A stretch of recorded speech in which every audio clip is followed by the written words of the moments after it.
Francis was the fourth pope to visit the United States. Three paid a visit to Washington. Pope Paul VI made a one-day trip to New York. That was in 1965, making him the first pope to touch American soil. But Pope John Paul II, Pope Benedict XVI, and Pope Francis all paid visits to the nation's capital. 7 News' John Rogers gives us a look back.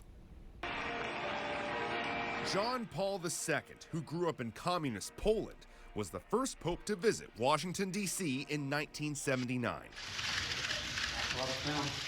He played a major role in literally bringing down the walls that divided us. John Paul II, in many ways, was a world leader. In a homily on the Mall, he spoke out against birth control and abortion. All human life, he said, from the moment of conception and through all subsequent stages, is sacred. You can't come to Washington without encountering politics. It's in many ways who we are as well as what we do.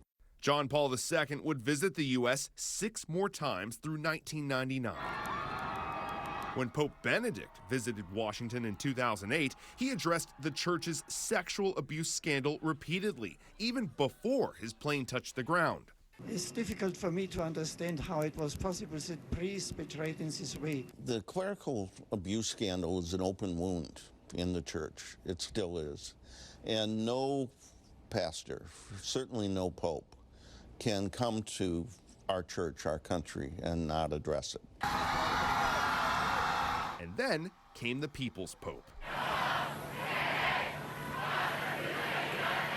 In 2015, Pope Francis touched down at Joint Base Andrews for a 3-city tour of the U.S. with his first stop here in D.C. Pope Francis blessed children, visited the homeless, and advocates of human rights. Then he made history, becoming the first pope to address a joint meeting of Congress. Do unto others as you will have them do unto you. He called for the welcoming of immigrants, action on climate change, and an end to the death penalty.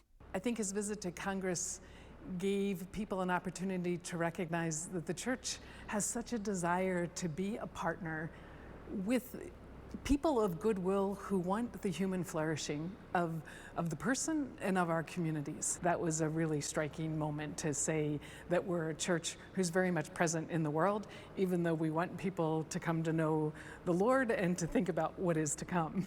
Now that Pope Francis is gone, dear brothers and sisters, with deep sorrow I must announce the death of our Holy Father, Francis. The process in Vatican City to elect a new pope is on. Those cardinals who are under the age of 80, they'll gather for some meetings beforehand, and they'll talk about things like, what is Pope Francis's legacy? What are the priorities that we think the church will be looking for as we move forward? And then they'll go into the conclave where they actually move through the process of electing the next pope. Will the new pope pay a visit to the nation's capital? And will he continue the People's Pope tradition?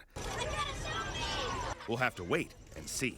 I think to have a pope who's able to articulate that, who's able to talk in a way that people want to listen, would be a great gift for the church and for the world.